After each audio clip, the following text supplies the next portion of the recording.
নমস্কার বন্ধুরা, আমি শুভ্র নীল।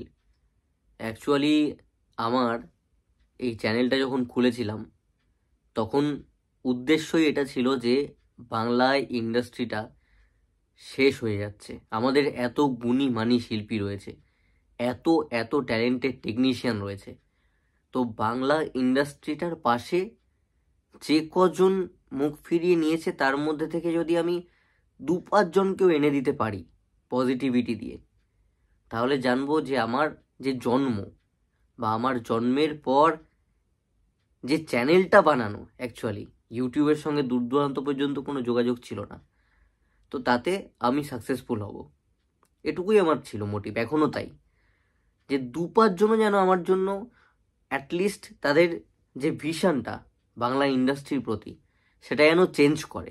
অ্যান্ড সেটা যদি হয় তাহলে জানবো আমি কিছু একটু করলাম। আমি যে ভাষায় কথা বলি, পশ্চিমবাংলা আমার মা, তো সেই মাতৃভাষায় যে ছবি তৈরি হয়, সেই ছবি নিয়ে যারা কাজ করে তাদের জন্য আমি কিছু একটু করলাম। কারণ এখানে যারা টিকে কাজ করে এবং স্বপ্ন দেখে যে ভালো কাজ করবে বাংলা থেকে, তারা কিন্তু সত্যিকারের যোদ্ধা, তো তাদেরকে সম্মান জানাতেই হয়। কারণ এখানে সেই অর্থে পেমেন্ট স্ট্রাকচার নয় যতটা একটা তেলুগু বা একটা তামিল বা একটা বলিউডের পেমেন্ট স্ট্রাকচার রয়েছে। তো কুর্নিশ জানিয়েই তাদেরকে সমর্থন করতে এসেছিলাম। বাট উত্তম স্যার বলেছিলেন কিছু প্যারামিটারের কথা, কিছু এক্সাম্পল উঠে আসে বারবার বিভিন্ন প্রবীণ অভিনেতাদের থেকে যখন আমরা ইন্টারভিউ শুনি। শিল্পী, শিল্প জগৎ, এটার একটা প্যারামিটার রয়েছে, গ্ল্যামার ওয়ার্ল্ড। সেই প্যারামিটারটা মেনটেন করা বা সেই সমস্ত জিনিস মেনটেন করাটা কিন্তু একটা গ্ল্যামার ওয়ার্ল্ডে টিকে থাকার পার্ট অ্যাকচুয়ালি। সেটা কোনো অহংকার বা শো অফ তা কিন্তু নয়। তুমি একটা আইটি সেক্টরে চাকরি করছো, একটা বড় পোস্টে যাচ্ছ, কিছু কিছু পদের ক্ষেত্রে, আমি তো আইটি সেক্টরে চাকরি করিনি, আমি জানি না, আমি এক্সাম্পল দিয়ে বলছি। হ্যাঁ, কোডিংটা হয়তো খুব দরকার হয়, কোডিং জিনিসটা হয়তো জানতে হয়, তো তার জন্য একটা ডিগ্রি লাগে, ম্যান্ডেটারি কিছু। বা একটা আইটি সেক্টরে জব পেতে গেলে মিনিমাম একটা গ্র্যাজুয়েশন ডিগ্রি লাগে নেওয়ার জন্য। তো তার মানে কি যারা উচ্চ মাধ্যমিক পাশ করেছে বা যারা পলিটেকনিক পড়েছে তাদেরকে অপমান করা হচ্ছে, যে না আমাদেরকে নিচ্ছে না মানে আমাদেরকে অসম্মান করছে, আইটি সেক্টর খুব ছোট করছে, ছোট নজরে দেখছে, তা তো নয়। ওটা একটা প্যারামিটার, যে আমি যদি চাকরি করতে নিই তাহলে আমার এই জিনিস জানতে হবে, ক্রাইটেরিয়া আমার গ্র্যাজুয়েশন লাগবে। তার মানে সে যেচে একটা মাধ্যমিক পাস একটা সময় দাঁড়িয়ে কেউ সিচুয়েশনের বসে পড়ে করেছে, তাকে অপমান করছে বা উচ্চ মাধ্যমিক স্টুডেন্টকে অপমান করছে যে হয়তো উচ্চ মাধ্যমিক পর্যন্ত পড়েছে, তা কিন্তু নয়। সেম, তুমি যদি অ্যাক্টিং করতে এসেছো, ওটা যদি তোমার প্রফেশন হয়, যদি গ্ল্যামার ওয়ার্ল্ড ব্যাপারটা থাকে, গ্ল্যামারটা থাকে, তুমি যদি তার পার্ট হও, তাহলে কিছু জিনিস তোমাকে মেনটেন করতেই হবে। একটু ডিস্টেন্স মেনটেন করা, একটু অ্যালুপ থাকা, একটু কম ধরা দেওয়া, এই জিনিসগুলো কিন্তু পার্ট। তার মানে তুমি কিন্তু শো অফ করছো না বা তুমি বিরাট হরিদাস পাল হয়ে গেছো, অন্যকে তুমি তোমার চেয়ে নিচু করে দেখছো, তা নয়। কিন্তু একটু হাইড হয়ে থাকলে এক্সক্লুসিভিটি থাকে, ইন্ডাস্ট্রিরও মর্যাদা বাড়ে। যখন তুমি একটা গুরুত্বপূর্ণ জায়গায় রয়েছো, তোমার জন্য অনেক কিছু ইন্ডাস্ট্রির হবে বা নির্ভর করছে তোমার ওপর। তো এই জিনিসপত্রগুলো মেনটেন করতে হয়, যেটা উত্তম স্যার মেনটেন করতেন এবং এখন জিদ্দা করেন। তো আমি জিদ্দার এই জায়গাটা অন্তত ভীষণভাবে সম্মান করি, ভীষণভাবে।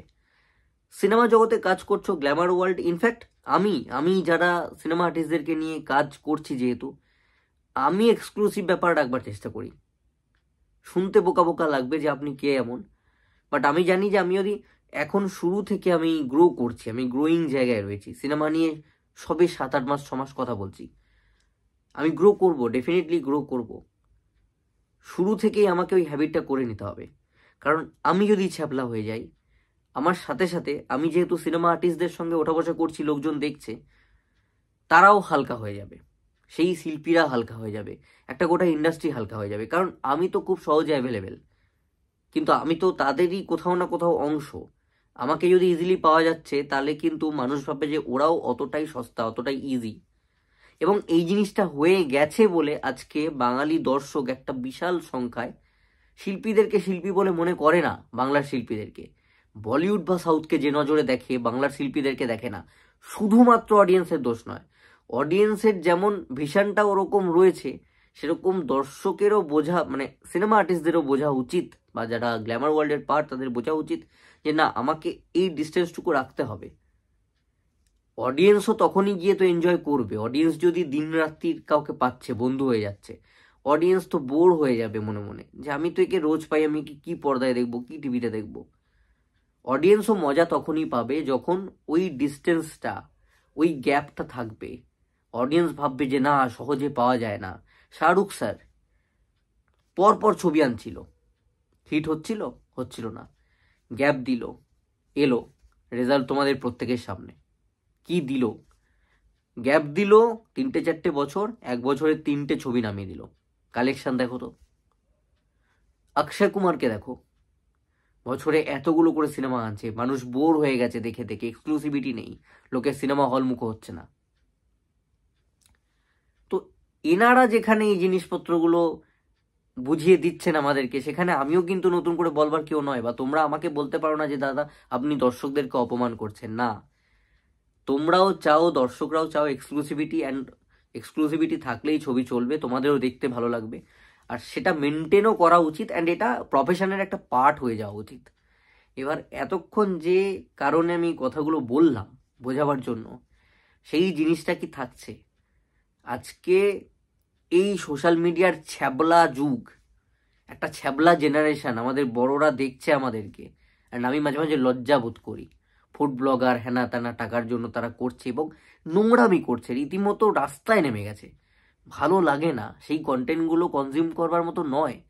এবং কিছু কিছু বাড়ির ওয়াইফ অ্যান্ড হাজব্যান্ড, তারা যে ধরনের ব্লগের নামে জিনিসপত্র আমাদেরকে দেখায়, সেটা কিন্তু খুব একটা গ্রহণযোগ্য নয়, এটা খুব সত্যি কথা। তো এই সময়ে দাঁড়িয়ে সেই সোশ্যাল মিডিয়ায় রাজুদা, সে পরোটা বিক্রি করত, সেখান থেকে তাকে ধরে বেঁধে সিনেমার প্রমোশন করানো হচ্ছে। মানে দর্শক কি দেখলো? একজন পরোটা বিক্রি করছিল, তাকে ফুড ব্লগাররা ভাইরাল করলো, এখন তাকে দিয়ে ছবির প্রমোশন করাতে হচ্ছে। And Eken Babu is a hit franchise. এমন নয় যে একেন বাবু কোনো ফ্লপ কিছু, যে নতুন করে প্রমোশন চাই। একেন বাবু এমন একটা ব্র্যান্ড চরিত্র, বাংলার একটা এমন আইকনিক হয়ে গেছে ছবি বা একটা চরিত্র, যার দ্বারা একটা অভিনেতার বিশাল নাম হলো। অনির্বাণ চক্রবর্তী, বুকে হাত রেখে বলো তো, এই ভিডিওটা যারা দেখছো, তাদের কতজন অতটা অ্যাকসেপ্ট করেছিলে একেন বাবু দেখার আগে অনির্বাণ চক্রবর্তী বাবুকে? কতজন জানতো? Genuine question. বাট আজকে একেন বাবু তাকে ব্র্যান্ড বানিয়ে দিয়েছেন। একেন বাবু ইটসেলফ একটা আইকনিক হয়ে গেছে। তার প্রচার লাগছে রাজুদাকে নিয়ে, রাজুদার পরোটাকে নিয়ে, পকেট পরোটা দিয়ে। আমি রাজুদাকে অসম্মান করছি না, কিন্তু আমি বলতে চাইছি প্রফেশনটার ডিগনিটি একটা আছে, সেটা কোথায় মেনটেন হচ্ছে? এক্সক্লুসিভিটিটা কোথায় মেনটেন হচ্ছে? পাবলিক কি দেখছে? ফুড ব্লগার, মুখের ভাষার ঠিক ঠিকানা নেই সেই সমস্ত লোকজন, তারা পকেট পরোটাকে প্রমোট করলো, তারা নিজেরা ভাইরাল হওয়ার জন্য রাজুদার মতন একজন ইনোসেন্ট ভদ্র ভালো মানুষকে অ্যাকচুয়ালি ইউজ করছে, অ্যান্ড ভিউজ নিচ্ছে, রোজগার করছে। রাজুদা কতটা রোজগার করতে পেরেছে আমি জানি না। রাজুদা খুব ভদ্র জেনুইন লোক, ইনফ্যাক্ট সেটাই আমি পরে আসছি, ওনার মতন ভদ্র রিসেন্টলি ভাইরাল হয়েছে এমন খুব কম আছে। বাট লোকে দেখলো যে আজে বাজে লোকজন, আজে বাজে নোংরা নোংরা কথা বলছে, কিস্তি গালিগালাজ সেই সমস্ত প্রিভিয়াসলিও হয়তো করেছে সেই সমস্ত ফুড ব্লগাররা, রাজুদার মতন একজনকে ভাইরাল করলো। রাজুদা নিজে তাদের দ্বারা ভাইরাল হয়েছে, অ্যান্ড রাজুদাকে ইউজ করে আবার একেন বাবু ছবির প্রমোশন হচ্ছে, মানে ভাইরাল করতে চাইছে। মানে শকিং। বাংলা ছবির একটা ইন্ডাস্ট্রি, সিনেমা ইন্ডাস্ট্রি, তাদের অন্য কাউকে প্রমোশনের জন্য লাগবে কেন? কেউ চট করে ভাইরাল হতেই পারে। কালকে একজন কেউ খুব গালিগালাজ করে, নোংরা নোংরা কথা বলে, কিন্তু তার হয়তো 1 কোটি সাবস্ক্রাইবার্স, বা কিছু একটা রেকর্ড করলো 1 সপ্তাহে বা 2 সপ্তাহে গিয়ে 30 লাখ ফলোয়ার্স, তাকে ডেকে নেওয়া হবে ছবির প্রমোশনে। অ্যান্ড সেরকমই হচ্ছে অনেকটা। আজব সমস্ত ব্যাপার ঘটছে, মানে আমি দেখে লজ্জাবোধ করছি। এমন নয় যে ছোট কোনো প্রোডাকশন হাউস, হইচই এর থেকে আসছে এমন একটা ছবি যেটা আইকনিক, তার প্রমোশন করাতে হচ্ছে রাজুদার পকেট পরোটাকে ব্যবহার করে। হাস্যকর ব্যাপার। এবং আরও একটা ছবির আমি দেখলাম প্রিমিয়ারে ডেকেছিল, সেটা তাও ঠিক আছে, প্রিমিয়ারে ইনভাইট করেছে, যে একটা মানুষ, গরিব মানুষ, সে একটু নাম অর্জন করেছে, তাকে চলো সম্মান জানাই। বোধহয় পাটালিগঞ্জের পুতুল খেলা বলে যে ছবিটা বেরিয়েছে সেইখানে বোধহয় প্রিমিয়ারে উনি গেছিলেন রাজুদা। সেটা তাও একরকম, ইনভাইট করা হলো, একটুখানি মিডিয়ায় মুখ দেখালে ছবিটাও ছড়াবে, যেহেতু রাজুদা রয়েছে ট্রেন্ডিংয়ে। আমি সেটাকেও সমর্থন করছি না। সিনেমা জগৎ কমপ্লিটলি একটা ডিফারেন্ট জগৎ। গ্ল্যামার ওয়ার্ল্ডকে মানুষ অন্যভাবে দেখে, শুধুমাত্র বাংলার মানুষ বাংলা ইন্ডাস্ট্রিটাকে ওইভাবে দেখতে পারে না, কারণ বাংলা ইন্ডাস্ট্রিরই এনাদের সব কর্মকাণ্ডের জন্য এইটা হয়ে গেছে মুশকিল। আজকে বলিউড বা সাউথের এক্সক্লুসিভিটি রয়েছে, সেজন্য বাঙালি দর্শক তাদেরকেও সেইভাবে দেখছে, সেই নজরে সেই সম্মান দিচ্ছে। আমাদের শিল্পীদেরকে দিচ্ছে না, কারণ আমাদের শিল্পীরা বা আমাদের প্রোডাকশন হাউস, আমাদের পরিচালকরা প্যারামিটার জানে না কতটা কি রয়েছে, বাউন্ডারি কতটা রয়েছে। সেই জিনিসটা আমাদের দর্শকরা জানে না বলে সম্মানটাও পায় না। এমনি আমাদের এখানকার এরকম মানসিকতা রয়েছে। তার মধ্যে আমরা যদি দর্শকদেরকে এই সমস্ত জিনিসপত্র দেখাচ্ছি, দর্শক কেন মেনে নেবে? দর্শক তো মনে মনে মজা দেখছে ভাই, মানে আলোচনা করছে তারা হয়তো নিজেদের ভেতর যে দেখ কি অবস্থা বাংলা সিনেমা ইন্ডাস্ট্রির, একেন বাবুর ওয়েব সিরিজের প্রমোশন করতে হচ্ছে রাজুদার পরোটাকে ব্যবহার করে, পকেট পরোটার ইউজ করে। মানে কি প্যাথেটিক অবস্থা, মানে কি লজ্জাজনক ব্যাপার। এমনি হইচইয়ের যা সাবস্ক্রাইবার বেস রয়েছে এবং একেন বাবুর যা ব্র্যান্ডিং আছে, লোকে দেখবে। তুমি 4টে রিভিউ খারাপ দাও না, দেখবে, একেন বাবু দেখবে, সেই দর্শক আছে, নিজ দর্শক আছে। তাও মেনে নিতাম যে খাদানের মতন ছবি কোনো দেব ছাড়া অন্যান্য অভিনেতা কেউ করছে একজন, যারা হয়তো সত্যিকারেরই ওই মরা জনারটাতে হিট দিতে হবে, বা সে মানসিকভাবে চাইছে যে আমার ছবিটা হিট হোক, বাট জনারটা শেষ হয়ে গেছে, সেখানে একটু রাজুদাকে দিয়ে যদি প্রমোট করাই তবু মেনে নিতাম। বাট যেখানে নিশ অডিয়েন্স রয়েছে অলরেডি, হইচই, এসভিএফ, বাংলার 1 নম্বর প্রোডাকশন হাউস, তারা কি ডেলিভারি দিয়েছে আমাদেরকে, কি কি ছবি, সেই তাদেরই ওয়েব প্ল্যাটফর্ম, সেখানকার একেন বাবু হিট ফ্র্যাঞ্চাইজি যা আসে সেটাই ক্লিক করে যায়, মানে সেটার প্রমোশন করতে হচ্ছে পকেট পরোটাকে ব্যবহার করে। মানে কি বলবো, মানে আমি নিজে কাদের নিয়ে স্বপ্ন দেখেছিলাম, কাদের জন্য ভেবেছি প্রতিটা মুহূর্তে যে পজিটিভিটি করে দর্শক 2-5 জন হলেও যারা বাংলা ছবি একদম দেখে না, বিমুখ, তাদের কাছে পৌঁছে সেই দর্শককে আমি বাংলা ছবিমুখী করব। কাদের জন্য? এই বাংলা ইন্ডাস্ট্রির এনাদের জন্য এই স্বপ্ন দেখি, এনাদের জন্য স্বপ্ন দেখি। অ্যান্ড রাজুদাকে নিয়ে যদি লাস্টলি অ্যাড করি আমি, রাজুদা কিন্তু লোকটা ভদ্রলোক। মানে আমরা তো অনেককে দেখি, একজন আছে অরুণ বলে ফোনপে পরোটা, বা রানু মণ্ডলকে দেখেছি, বা আজকে কাঁচা বাদাম কাকুকে দেখেছি, অনেককে দেখেছি। যতজন উঠেছে এখনো পর্যন্ত আমার দেখা, যতজন ভাইরাল হয়েছে, তার মধ্যে মোস্ট ডিসেন্ট, ভদ্র, জেনুইন একটা ভালো লোক রাজুদা। তো তাকে নিয়ে কোনো আমার মনের মধ্যে ক্ষোভ নেই, কিন্তু বা সে পরোটা বিক্রি করে বলে আমি অপমান করছি তা না। আমি তো মনে করি এই মানুষগুলো আছে বলে এলিট ক্লাস রয়েছে। ইনফ্যাক্ট পরোটাওয়ালা, সবজিওয়ালা, জুতো পলিশ যে করে, এনারা রয়েছেন বলে আমরা রয়েছি। চাষিরা রয়েছে, চাষ করেছে বলে এখানে বসে আমি ভিডিও বানাতে পারছি। চাষটা হয়ে সুন্দর সুন্দর খাবারগুলো এসেছে বলে বুম্বাদা নিজেকে মেনটেন করতে পারছেন।